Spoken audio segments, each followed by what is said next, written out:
अच्छा, एक बात मैं पूछूं कि लड़ाई समझ कर लड़नी चाहिए या बगैर समझे लड़नी चाहिए? जोर से बोलो ना। इतने बड़े मजमे में कोई एक आदमी है जो हमको समझा सके कि इस कानून में हमारे खिलाफ कौन कौन सा पॉइंट है? जीरो। लेकिन व्हाट्सएप और फेसबुक पर याद है ना, बरसों से मैं चिल्ला रहा हूं, मुसलमानों अपनी औलादों को संभालो। आज बरसों से चीख रहा बलियाबी की व्हाट्सएप फेसबुक पर बगैर सोचे समझे, बगैर उसकी सच्चाई को जाने हुए शेयर करने वालों, मेरे अजीज बच्चों, तुम तो बर्बाद हो ही रहे हो। अपने माँ बाप, बूढ़े माँ बाप और घर और गांव को क्यों बर्बाद कर रहे हो? तुमने तो सोचा कि मैंने फला दोस्त को भेज दिया है, लेकिन शायद तुझे पता नहीं कि तेरे दोस्त के यहां जाने से पहले पहले उस तक पहुंच गया है जिसके जिम्मे एक ही काम है कि मेरा निशान कैसे मिटेगा, मेरे बच्चों को दहशतगर्द कहने का मौका कब मिलेगा। यूपी में बुलडोजर नंगा नाचे, कोई कानून नहीं, एक हरामखोर नहीं बोला ये जुल्म है। लेकिन मुर्शिदाबाद पर सब सबक पढ़ाने, ज्ञान देने आ गए हैं। मैं इसकी सख्त निंदा मजम्मत करता हूं। किसी मजहब का कोई हो, आप अपनी बात करो, अपने हक की बात करो। किसी की दुकान और मकान जलावे कोई और इल्जाम मेरे बच्चों के सर पे मढ़ा जाए, दीदी को भी इस इजलास के जरिए मैं कहना चाहूंगा कि इसकी अदालत के जरिए जांच कराइए, इसलिए कि इसके अंदर से महक आ रही है कि हमारे बच्चों को बदनाम करने के लिए कोई साजिश रची गई है, ताकि पूरे मुल्क में जो गैर मुस्लिम इसके खिलाफ वक्फ बिल की हिमायत में खड़ा हो रहे हैं, उनको रोका जा सके। उसकी प्लानिंग का हिस्सा है ये। इसकी जांच होनी चाहिए। बोलो, होनी चाहिए कि नहीं होनी चाहिए?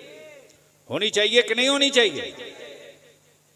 जांच अगर कोई जज कर दे बढ़िया से तो जरूर निकल आएगा कि मुसलमानों को बदनाम कराने के लिए, इस लड़ाई को कमजोर करने के लिए और हिंदू मुस्लिम को बांटने के लिए यह हरकत कराई गई है। इसलिए मैं गुजारिश करूंगा, यूट्यूबर जितने हमारे बैठे हैं, विजुअल और शेयर बढ़ाने के लिए अल्लाह के वास्ते वो हेडिंग मत लगाओ। इससे तुम्हारा थोड़ा भला होगा, लेकिन नुकसान बहुत हो जाएगा तेरी मिल्लत का। तो थोड़ी देर गुफ्तगू कर दूं। जिस आयत करीमा की तिलावत किया है, दुरूद शरीफ पढ़ लेता। मौलाना मोहम्मद वाला आले मौलाना मोहम्मद सल्लल्लाहु तआला अलैहि वसल्लम। अब ज़हन को करीब कीजिए, इसको बंद कर दीजिए। आखिर इस्लाम से लोगों को तकलीफ क्यों है? तो एक मैंने बहुत तारीखी बात कह दी, इस्लाम बदला नहीं लेता, इस्लाम बदल देता है। तवज्जो चाहूंगा अहले से सदर साहब, मौलाना देखें, इस्लाम बदला नहीं लेता, बदल देता। कैसे बदलता है? कैसे बदलता है? अब वही सुन लो तो बात मुकम्मल हो जाए। तारीख यही रही है कि बेटियां गाड़ी जाती थी और गाड़ने वाला कोई और नहीं, बाप होता था।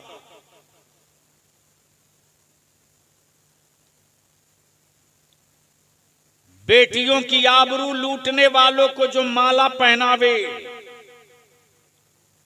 वो हुक्मरा अगर कहे कि बेटी बचाओ, तो ये इसे ही लगता है कि कोई अपराधी लोगों को ज्ञान दे रहा हो कि आप इंसान बनिए। क्या ऐसे ही है जैसे कोई डकैत किसी को कहे कि आप चोरी मत कीजिए। इस्लाम बदला नहीं लेता। बेटियां दफन हो रही थी, माएं सिसक रही थी, बेटियां गाड़ी जा रही थी, माएं आंसू बहा रही थी। गढ़ती हुई बेटियों को देखकर बाप बेटियों के बाप बदल दिए, बाप का जहन बदल दिया, बाप की सोच और नजरिया बदल दिया। जब इस्लाम मक्के में तेजी से चल पड़ा और 39 लोग इस्लाम कबूल कर लिए। कितना? 39। कितना? जब 39 लोग इस्लाम कबूल कर लिए, तब अरब के काफिरों ने मीटिंग की और उस दौर के दबंग फारूक आजम से कहा, ए उमर, 39 लोग मुसलमान हो गए, हम पूरी ताकत लगा दिए पैगंबर इस्लाम के खिलाफ प्रोपेगेंडा करने में।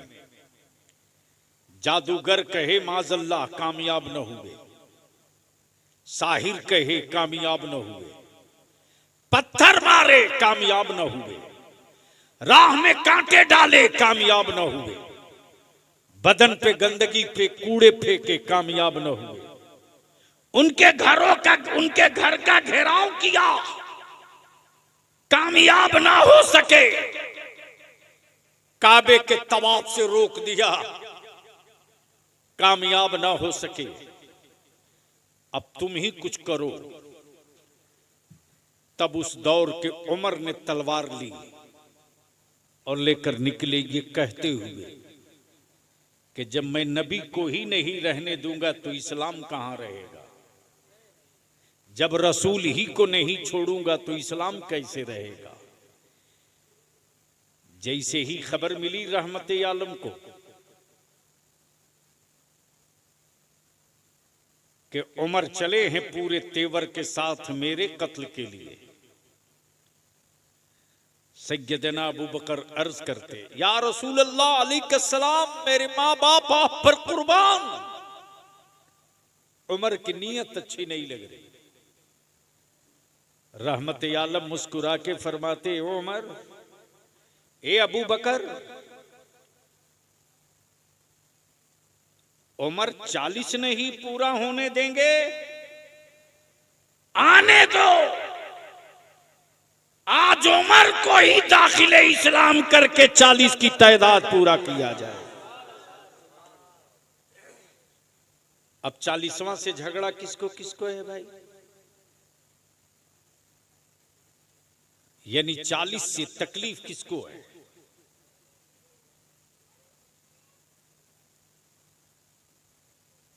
इस पर फिर कभी इस इलाके में आएंगे, कोई याद दिला देगा तो गुफ्तगू लंबी हो जाएगी। चूंकि डॉक्टर के एडवाइस के हिसाब से मैं कुछ ज्यादा आगे जा रहा हूं। मुंह में 6 टाके अंदर पड़े थे। 1 माह 10 दिनों तक तेरा बलिया भी सिर्फ लिक्विड और दुआओं पे बाकी रहा। मुसलमान इस्लाम बदला नहीं लेता, बदल देता है। जब सैयदना उमर चले थे तलवार लेकर, तब रास्ते में किसी ने मुस्कुरा के कहा, ए उमर, बड़ा इतरा के जा रहे हो, कहां जा रहे हो? हाय हाय, क्या कहा? बड़ा इतरा कर जा रहे हो, कहां जा रहे हो? तब सैयदना उमर ने यही कहा था कि मैं जा रहा हूं उनका काम तमाम करने। आए हाय, कहने वाले ने कहा उनकी तरफ बाद में जाना, पहले अपने घर की खबर ले लो।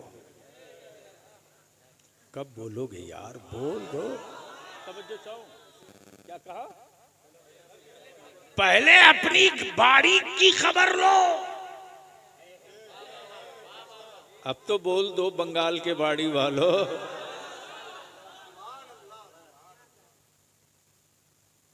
जैसे ही सुने उमर तो झुंझुला उठे,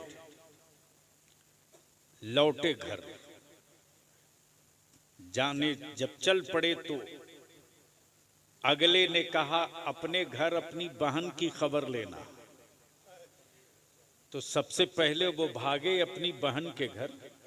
अल्लाहु अकबर, क्या मंजर रहा होगा मुसलमान, सोच कि भाई के हाथ में तलवार है, कत्ल के इरादे से बहन को आया है।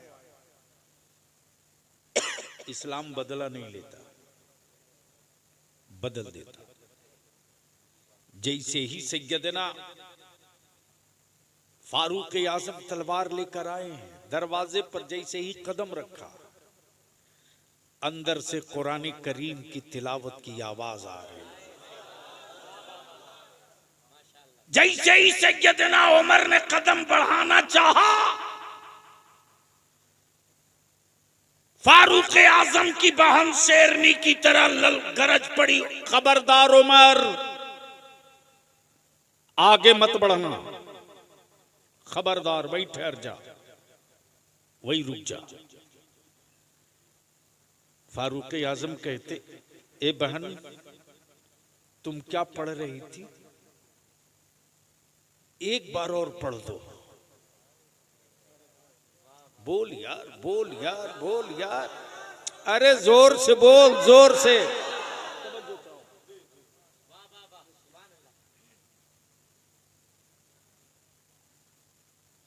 अरे अभी कितने दिन हुए सत्ता संभाले तुझको, क्या क्या तूने बेच दिया। ये उस उमर की बात बलिया भी कर रहा जिस उमर के इक़्तिदार में कभी सूरज नहीं डूबा था। तुम 140 करोड़ न संभाल सके, वह मेरा अमीरुल मोमिनीन फारूक आजम है जिसकी हुकूमत दरिया और समंदर पर भी चला करे। बात तुम इस्लाम की करते हो। डर इसीलिए लगता है, तब एक नैरेटिव और प्रोपेगेंडा सेट किया गया कि जहां लोग सटा इस्लाम के करीब, कि चेहरा नहीं दिल बदल देगा इस्लाम, खानदान बदल देगा इस्लाम। इसीलिए कुफ्र डरा डरा है और इस्लाम और कुरान के खिलाफ प्रोपेगेंडे करा रहा। वो चाहे ट्विटर हो कि मीडिया सेल हो कि ये जितने यूट्यूबर हो, सबको सुपारी दे रखा है। लेकिन बलिया भी कहता, अकल के टूअरो, जब कोई वायरलेस और कोई सैटेलाइट न था, तब इस्लाम मक्के से भारत आ सकता है, तो भारत का इस्लाम कुफ्र के आंगन में भी जा सकता है।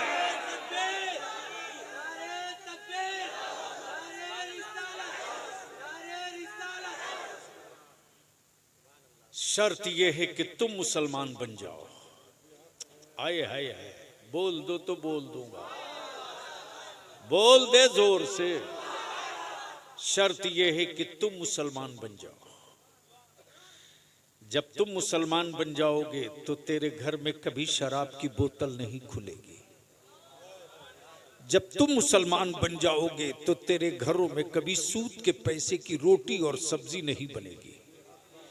जब तुम मुसलमान बन जाओगे तो तेरे घरों के अलमारियों में सूद का कोई एक नया पैसा नहीं आएगा। जब तुम मुसलमान बन जाओगे तो तेरी मस्जिदें खाली नहीं रहेंगी, लगेगा हर दिन ईद है। जब तुम मुसलमान बन जाओगे तो तेरी बेटियां बेपर्दा नहीं हया की चादर में सड़कों पर दिखेगी। जब तुम मुसलमान बन जाओगे तो तेरे बेटे गाना नहीं गाएंगे, मुस्तफा की नात पढ़ेंगे। शर्त यह है कि तुम मुसलमान बन जाओ, और जब तुम मुसलमान बन जाओगे ना तो तुम्हारे दरवाजों पर पर्दे लगे रहेंगे। बोलोगे तो बोल दूंगा, जोर से बोल, जोर से। इस्लाम को कुफ्र से डर नहीं लगता, लेकिन पूरी दुनिया के कुफ्र को इस्लाम से बड़ा डर लगता है। इस्लाम बदला नहीं लेता, बदल देता। आ गए उमर, जैसे ही कहा एक बार और पढ़ दो, बहन ने फिर पढ़ा। उमर ने उठकर आगे बढ़ना चाहा। बहन कहती खबरदार उमर, खबरदार उमर, आगे मत बढ़ना, ये अल्लाह की किताब है, तुम इस लायक नहीं हो कि इसे छू सको। उमर आगे मत बढ़ना। फिर से गदेना उमर कहते कि एक बार और पढ़ दो ना, दिल को बड़ा सुकून मिल रहा है। आए हाय, बोल बोल बोल बोल बोल। तब बलिया भी कहता ईसा ने सवाब का सबूत मांगने वाले,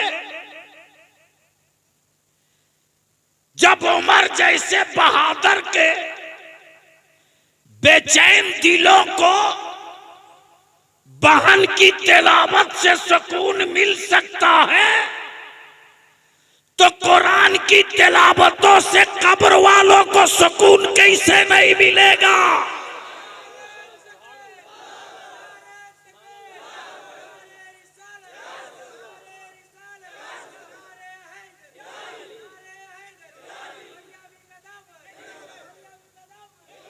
अरे भैया ये नारा मत लगाओ।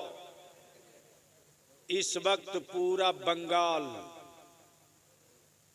और खास तौर से उत्तर दिनाजपुर, मुर्शिदाबाद, मालदा, रायगंज, बीरभूम, मिदनापुर, पूरे बंगाल में बेपूंजी का अच्छा कारोबार तो यही है।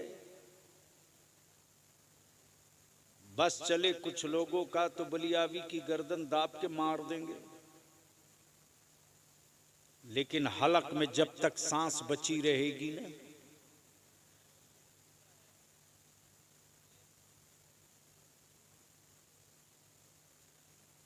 उनके खिलाफ बलियावी की जंग जारी रहेगी, जो मेरे आका की उम्मत के जवानों को अंधभक्त बनाने की बात करते। हम मुस्तफा के आशिक बनेंगे, किसी का अंधभक्त नहीं बनेंगे। लेकिन यहां तो तमाशा हो गया है कोई मुफ्ती जो आला हजरत के फतवे से हट करके कोई एक फतवा दे दे।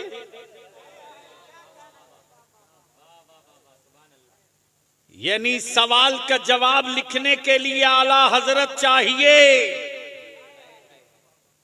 जलसे में आला हजरत का नारा लगे तो पेट में दर्द होगा।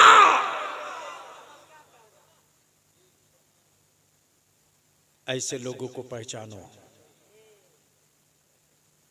खूब कायदे से पहचानो, बहुत ढंग से पहचानो, और अंधभक्त मत बनाओ, नबी का आशिक बनाओ। अब जहन को यही रोक लो। जैसे ही सैयदना उमर ने कहा एक बार और पढ़ दो, बड़ा सुकून मिल रहा है, बेचैन दिल को बड़ा सुकून मिल रहा। बहन ने फिर कुरान करीम की उसी आयत करीमा को दोहराया। अब उमर उठे हैं, तलवार लिए चले हैं मुस्तफा की बारगाह में। देख रहे हैं सैयदना अबू बकर सिद्दीक आकाए रहमत की तरफ मुखातब होकर अर्ज करते, या रसूल अल्लाह अलैहि सलाम। उमर के हाथों में तलवार है, उमर इधर ही आ रहा है, नीयत अच्छी नहीं लगती। आकाए रहमत ने क्या कहा, ए अबू बकर घबरा मत, घबरा मत, घबरा मत, आज उमर को ही बदल दिया जाएगा। तवज्जो चाहो, तवज्जो चाहो। ये नहीं कहा कि उसकी तलवार से उसे मार दिया जाएगा, इसलिए कि मेरा नबी मारने की बात नहीं करता, मरने वालों को जिंदा रखने की बात मेरा मुस्तफा किया करता। इसलिए इस्लाम बदला नहीं लेता, बदल देता है। अब आजा जरा सा जहन को थोड़ा करीब कर ले। करबला मुअल्ला में बंद पानी हुआ, खेमे जले, घर लूटा, औलादों की लाशें तड़पी, क्या क्या न हुआ। लेकिन खानदाने मुस्तफा के लोगों ने बदला नहीं लिया। एक नन्हे अली असगर की, एक नन्हे अली असगर की प्यास ने पूरे नक्शे को बदल के रख दिया और बता दिया कि देख, पानी की औकात क्या है, हुकूमत की औकात क्या है, और मुस्तफा की आल की और नबी के लाल की हिम्मत क्या है। लेकिन एक बात यहां दिल खोल करके बहुत कायदे से दिमाग में बात बैठा लो। कोई हो, किसी खानकाह का हो, किसी दारुल उलूम का हो, कितना हो बड़ा मुफ्ती मौलाना बनने का दावा करे, अगर किसी सहाबी रसूल बिलखसूस अमीरुल मोमिनीन सैयदना अमीर मुआविया की शान में गुस्ताखी करे तो समझ लेना ये यजीद के लश्कर का हो सकता है, हुसैन का आशिक नहीं हो सकता। और सुन मेरे आका की हदीस सुन, मेरे आका की हदीस सुन, मफहूम अर्ज कर दूं, वक्त नहीं। मेरे आका करीम फरमाते हैं, मेरे किसी भी सहाबी की कोई तौहीन करे, क्या कहा, मेरे किसी सहाबी की अगर कोई तौहीन करे तो समझ लेना कि वो जहन्नम के कुत्तों में से एक कुत्ता है। किसी भी सहाबी की है, मेरा गौसे आजम है, लेकिन सहाबी का मर्तबा नहीं है। मेरा गरीब नवाज, मेरा ख्वाजा गरीब नवाज है, लेकिन किसी सहाबी के रुतबे का नहीं है। अल्लाह अकबर, अल्लाह अकबर, अल्लाह अकबर। मालूम है हजरत सैयदना खालिद बिन, हजरत सैयदना खालिद की मैदान जंग में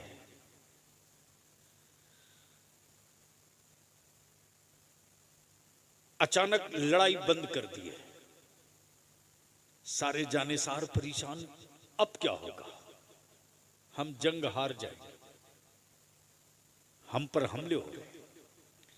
लेकिन हजरत सैयदना खालिद की कैफियत ये कि वो घोड़े से नीचे उतर करके अपना अमामा ढूंढ रहे हैं, अमामा ढूंढ रहे हैं। आप सोचो जरा, तलवारें चमक रही हो, गरज रही हो, इसी बीच में वो अपना अमामा ढूंढ रहे हैं, अपना अमामा ढूंढ रहे हैं और कह रहे लोगों तलवारें रोको, अमामा ढूंढो। कमांडर है, अमामा ढूंढवा रहे, लोग परेशान हैं, क्या हो गया खालिद को, अचानक जंग रोक दी और कह रहे हैं अमामा ढूंढो। जैसे ही अमामा शरीफ मिल गया, सैयदना खालिद अपने सर पर रख के कहते, जंग जीतने की जमानत मेरे सर से उतर गई थी, जंग को फतह करने की जमानत मेरे सर पे आ गई है, जंग जीत जाओ। जानिसारों ने अर्ज की, ए सैयदना खालिद ये तो बताओ कि इस कपड़े में क्या तासीर है कि जंग जीतने की अमानत है। सैयदना खालिद फरमाते, मेरे जानिसारों, मेरे जाबाजों, इस कपड़े की कीमत नहीं है, लेकिन इस कपड़े में मेरे आका का मुँह मुकद्दस रखा हुआ है। और खालिद का अकीदा और ईमान और इश्क ये है कि जिस मैदान में मुस्तफा का मुँह मुकद्दस होगा वो जंग हम ही जीतेंगे। मेरे अजीज, क्या हुआ बाबू? कुछ याद आ गया उसको? नहीं नहीं, किसके लिए? नहीं नहीं, बैठ जाओ, मोहब्बत है तुम लोगों की। याद रखना, हम अपने उलमा से बार बार कहते हैं, हमारे बच्चों की इस मोहब्बत को आप रायगा मत जाने दीजिए। दुनिया के किसी भी मजहब में इस तरह मोहब्बत करने वाला अपने मजहबी पेशवा से कोई नहीं मिलता है, कोई नहीं मिलता। मौलाना, आज तक मैंने नहीं देखा है कि किसी बाबा के लिए कोई गंदा वगलदान धुल करके ले जाकर के रखता हो, नहीं देखा। ये भी नहीं देखा कि आलिम, ये भी नहीं देखा। देखा ना, थोड़ा सा पसीना आने लगा, ऐसा सुबह पंखा लाओ। हम अपने उलमा से यही अपील करते हैं हाथ जोड़ करके कि हमारे बच्चों की इस मोहब्बत को आप बचा लो। अगर हमारे बच्चे घायल हो गए और आलिमों से भरोसा टूट गया ना, तो इस्लाम बहुत कमजोर हो जाएगा, सुन्नियत बहुत कमजोर हो जाएगी। और इस भरोसे को अगर आपने और जीत कर मजबूत कर लिया ना, तो आज भी मेरी कौम के उन बच्चों में जो मजदूर है, जो लेबर है, जो खटता है, जो ईंट जोड़ता है, जो दीवार पर प्लास्टरा करता है, जो सेंटरिंग ठोकता है, जो दिन में मजदूरी करता है, जो ऑफिसों में कलम चलाता है, जो तिजारत करता है, आज भी मेरे जवानों के दिलों में इतनी मोहब्बत आलिमों के लिए है ना, इतनी मोहब्बत है कि ये मोहब्बत दुनिया के किसी और मजहब के लोगों के जवानों के बीच नहीं है। इसको बचा लीजिए, इसको बचा लीजिए। अगर इसको बचा लिए ना, तो मेरा दावा नहीं, यकीन है कि हमारे बच्चे खुद भूखे रह लेंगे, लेकिन अपने मजहबी पेशवा को कभी भूखा नहीं रहने देंगे,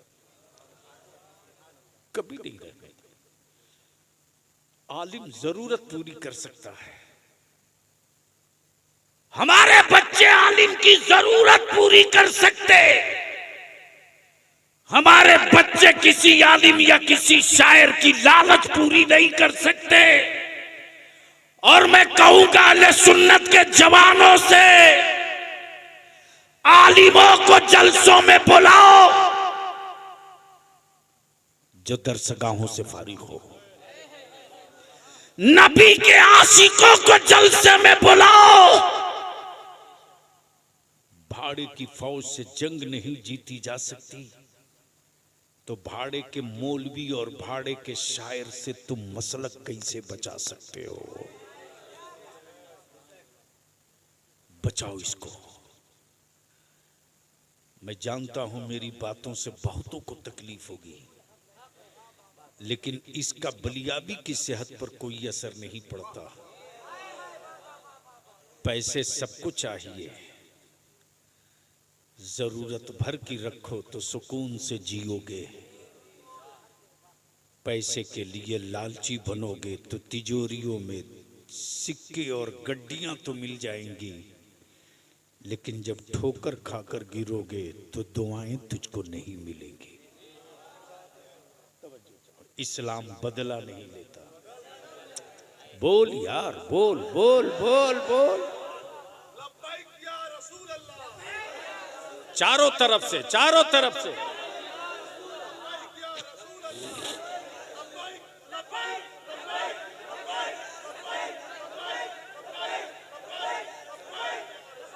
चारों तरफ से हाथ उठा लो, बता दो इकट्ठा हो गए हैं मुस्तफा वाले। अल्लाह, मेरे साथ लगा दो, सारा मजमा हाथ दोनों उठाना। लब्बैक या रसूल अल्लाह, अल्लाहुम्मा लब्बैक या हबीब अल्लाह, लब्बैक या रसूल अल्लाह। नीचे करो। इस्लाम बदला नहीं लेता, बदल देता है। और इसीलिए गुजरात वाले को डर लगता, प्रॉब्लम इसी का है कि हर तरह का ऑफर और छूट देने के बाद भी अब्दुल्ला महेश न बना, शाकिर रमेश न बना, लेकिन न जाने कितने लोग अब्दुल्ला अब्दुल करीम बन गए। तब डर लगा तो कहा कि अगर वही जमीन वफ करेगा जो कम से कम 5 साल तक मुसलमान हो, तो बलियाबी अगर यही दोहरा दे कि फिर मंदिरों के लिए जमीन वही दे जो कम से कम 5 साल तक हिंदू रहे।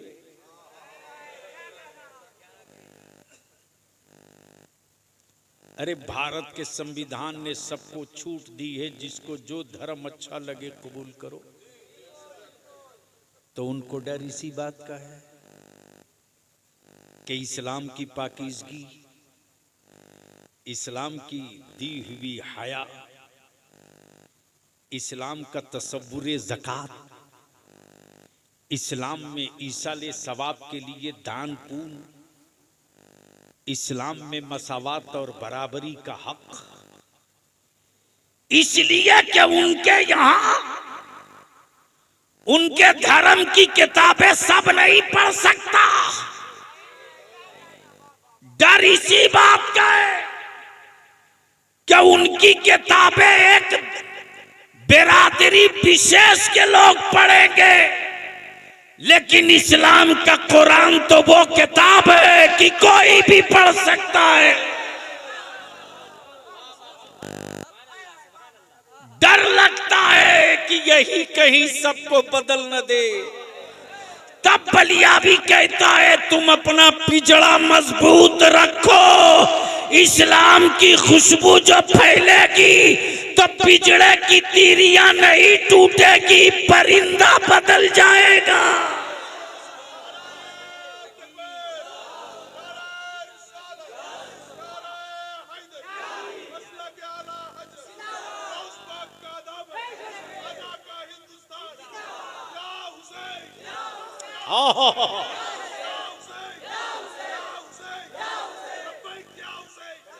सुभान। एक बात दिल में लिख लो, जो बरेली के इमाम अहमद रजा के मसलक पर चलने वाला है वही सच्चा हुसैनी है। सैयदना अबू बकर सिद्दीक को छोड़कर कोई मौलाई नहीं हो सकता,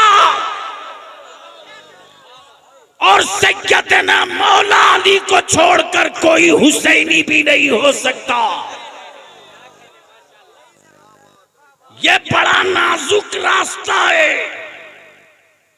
अहले बैत के लिए बाल बराबर भी बदगुमानी हुई तो भी गए,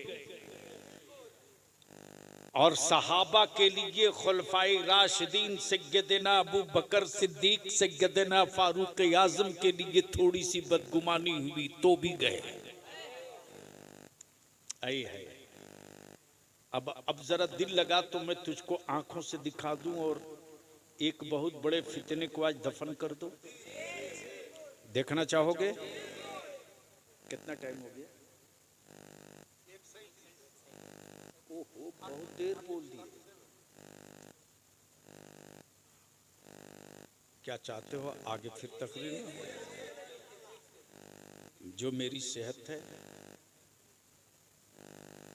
मैंने मोहब्बतों का ख्याल किया तो जिस तरह आप मेरी सेहत का ख्याल करोगे, बस एक वाकया। अच्छा एक बात बताओ कि मेरे आका करीम सल्लल्लाहु अलैहि वसल्लम के गुंबदे खजरा में दाएं और बाएं कौन लेटा है?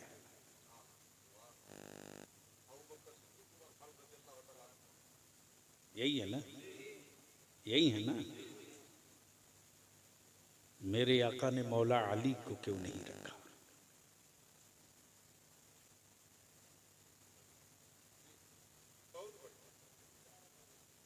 मेरे आका ने सैयदना उस्मान गनी को क्यों नहीं रखा? वो तो कासिमे कुल है।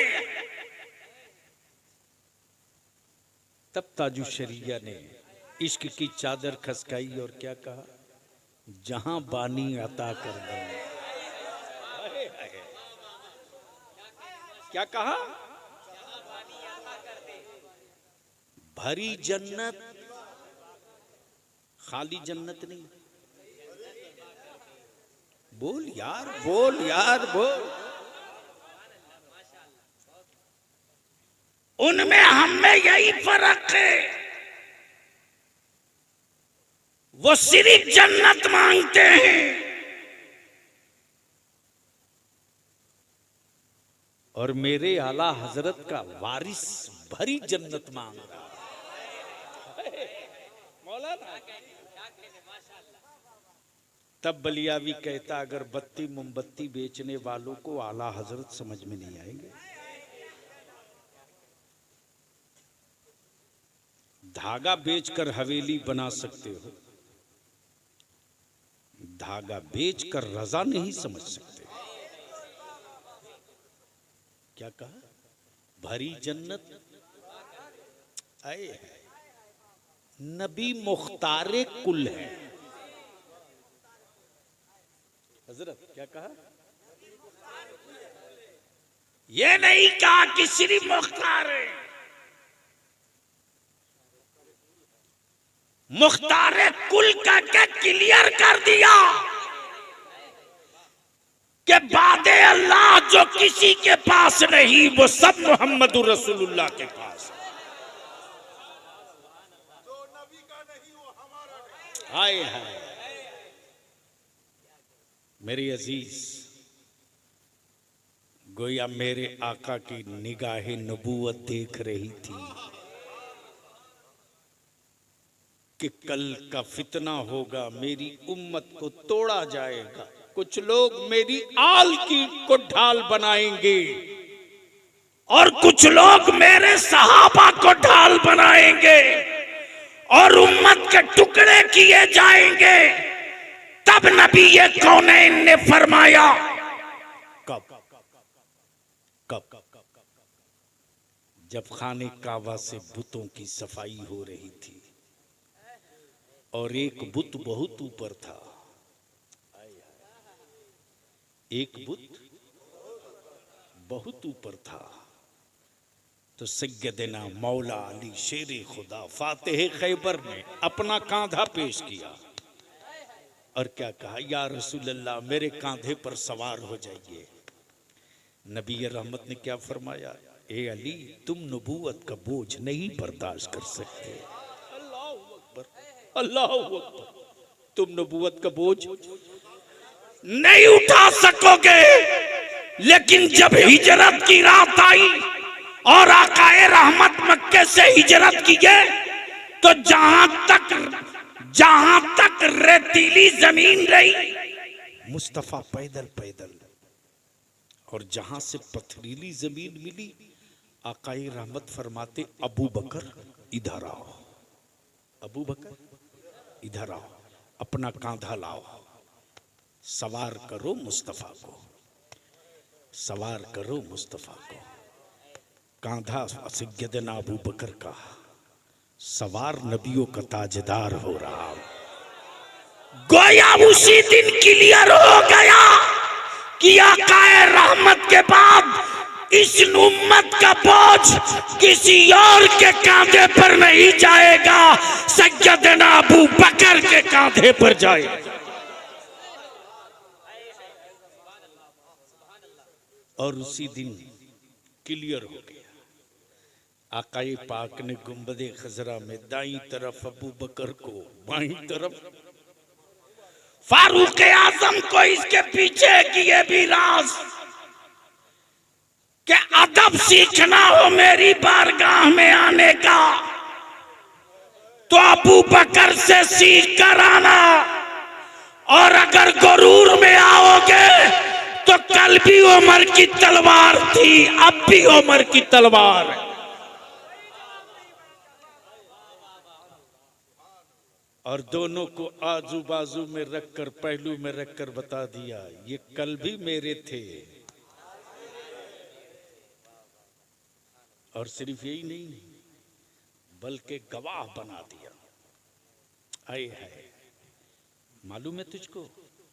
नहीं मालूम है, क्योंकि अब तो हमारे यहाँ जलसों में तकरीरें जो हो रही हैं, हमको तो तकरीर आती नहीं, ये तो मेरे ताजदारे अहले सुन्नत मुफ्ती आजम की अता है, रईसुल कलम ताजु शरिया की दुआ है, वरना मुझ जैसा कम पढ़ा कहाँ से तकरीर कर सकता है। ये मेरे बस का नहीं। मेरे अजीज, बस ज़हन को थोड़ा सा करीब कर लो, थोड़ा सा। इस्लाम बदला नहीं लेता। जोर से बोल, जोर से बोल, जोर से। ये वही इस्लाम है जिसने मक्का बदल दिया, बेटियों का वकार बदल दिया, बूढ़ों का मकाम बदल दिया, काबे की अजमत बदल दी। कि वही इस्लाम है। जब भारत में आ गया, कहां दिल लगाओ, बड़ी कीमती बात समझ सकते हो तो इशारे में समझना। मैं वो नहीं हूं कि किसी के बदन का कपड़ा उतारूं। वो नंगे लोग हैं जो लोगों को नंगा किया करते हैं। मुस्तफा वाले हयादार हैं, हया की चादर बांटते हैं। लोग तलवारों पर धार लगा के बैठे थे, ये कह रहे थे कि हम ही रहेंगे, दूसरा थोड़ी आने वाला है। 7 समंदर पार ही मुस्तफा का दीन रहेगा, इधर थोड़ी आएगा। लेकिन अचानक लोगों की आंखें फटी की फटी रह गई जब भारत के ईमान वालों का मुश्किल कुशा मेरा गरीब नवाज आ गया। अरे बोल यार, बोल बोल। होने लगी मीटिंग, महापंचायत। इस्लाम आया, दिखा नहीं, आ कैसे गया?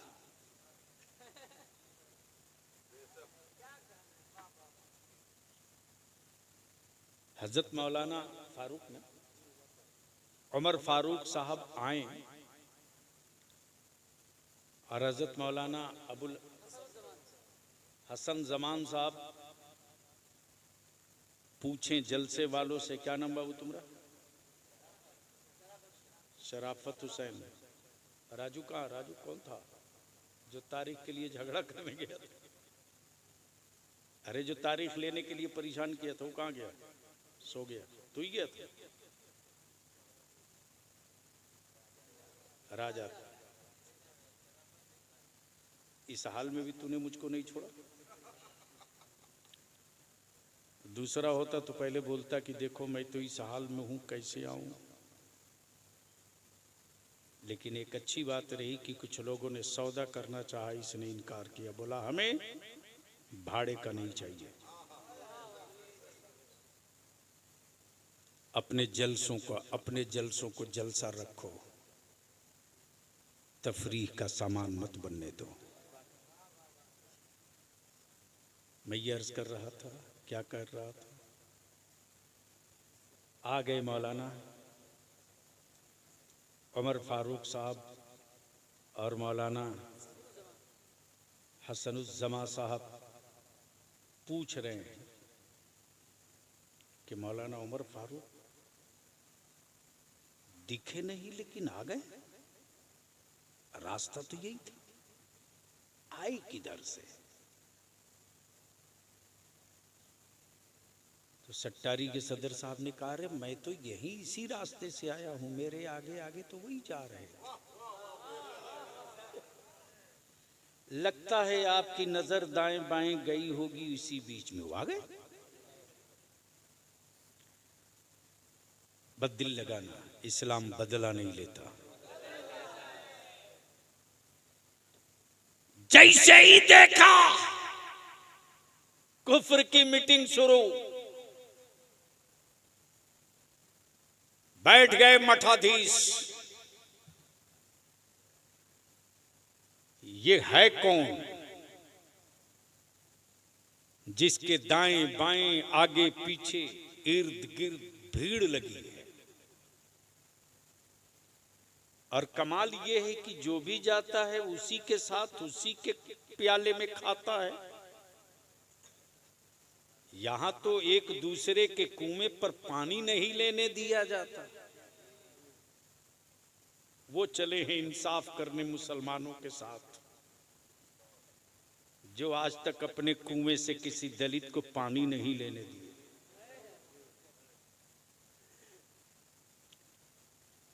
अब जो जत्था और जो समूह चला, और देखते देखते जब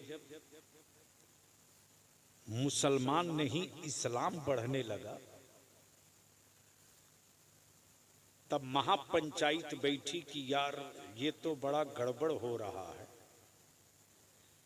इनको भगाओ, रोको। तो कैसे रोकोगे? का जादूगर बुलाओ। यानी इतना डर कि ये खुद भी नहीं मारने की हिम्मत करे जादूगर बुलाओ। सोचो,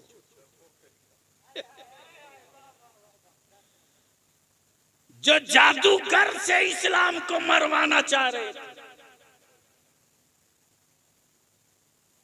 लेकिन ख्वाजा तो ख्वाजा है यार।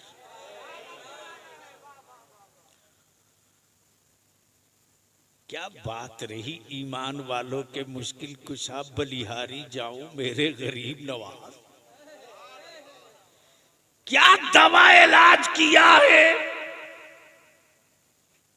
क्या बढ़िया जल पानी का व्यवस्था किया है। भेजा खड़ा उनको, पीटते पाटते कूटते पीटते लाई नीचे। अच्छा, हैरत है कि खड़ाउन को क्या पता कि जय जोगी जयपाल यही है, वो तो लकड़ी है। क्या हजरत, लकड़ी को क्या पता कि आप ही हजरत है? वो तो लकड़ी है। लकड़ी जाकर आसमान से ढूंढ लाई नीचे। चल नीचे चल, बहुत गुंडई कर लिया, चल। तब देखा अब तो यहां भी चुक गए, अब क्या करें? कहा पानी बंद करो आना सागर का। क्या कहा? बंद करो पानी, अपने ही ठीक हो जाएंगे। तब मेरे गरीब नवाज खान ने फरमाया, अकल के टूअरो, तुम पानी बंद करोगे, मैं आना सागर ही बदल के रख दूंगा। जो बदला है आना सागर, तो कुफ्र कांप गया। तब बलिया भी कहता है कि इस्लाम बदला नहीं लेता, बदल देता है।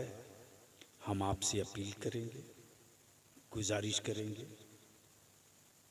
वक्फ बिल, वक्फ कानून पर एहतजाज हो तो पुरअमन हो, और किसी भी सियासी पार्टी के लीडर को मत जमा होने दो अपने आंदोलन में, वरना सत्ता पक्ष और विपक्ष दोनों मिलकर अपनी राजनीति के लिए हरकतें कुछ ऐसी कर देंगे और इल्जाम मेरे बच्चों के सर आएगा। मैं तो साफ कहता हूं, किसी भी पार्टी के हो, किसी भी सियासी दल के हो, अपने नेता और अपनी पार्टी के सुप्रीमो से कहो कि मुसलमान तो जला हुआ है, आंदोलन कर रहा है। अगर सच्चे मानों में आप मुसलमानों के हमदर्द और वक्फ कानून के खिलाफ हैं तो आप अपनी बिरादरी और अपने धर्म के लोगों को लेकर अलग निकलिए, ताकि हुकूमत पर ये असर पड़े कि इस कानून से सिर्फ मुसलमानों को ही तकलीफ नहीं है, भारत के नन मुस्लिमों को भी तकलीफ है। वरना भीड़ मेरी हो, बच्चे मेरे हों और इनके जज्बात से खेलकर रोटी आप सेकें तो याद रखना ये नुकसान लंबा हो जाएगा। और कमाल ये नहीं कि हम कानून को हाथ में लेकर जंग लड़े। कमाल ये है कि कानून के साथ रहकर हम जंग जीत जाएं। यही मेरे आका की सुन्नत है और शरीयत भी है। और मैं तो कहता हूं कि भारत में एक ही लीडर है जिसने पूरी जंगे आज़ादी का नक्शा जो बनाया है, करमचंद राष्ट्रपिता बापू ने, वो किसी मुल्क के हुक्मरां की जिंदगी से सीख कर नहीं, मेरे मुस्तफ़ा की जिंदगी से सीख कर। अहिंसा का पैगाम मेरे नबी का था, इंसानियत का तहफ़्फ़ुज़ मेरे नबी का था, और उसी पर चलकर इस मुल्क की आज़ादी की जंग लड़ी गई है। खबरदार अपने औलादों के दिलों से ये बात निकलने मत दो कि ये मुल्क उसका नहीं है। एहसास दिलाते रहो कि ये मुल्क उसी का है और इस मुल्क में अमन के साथ अपना हक लेने का की जिम्मेदारी भी उसी की है। अल्लाह तबारक व तआला अमल खैर की तौफीक रफ़ीक अता फरमाए। यार जिंदा खड़े हो जाए। सलातो सलाम।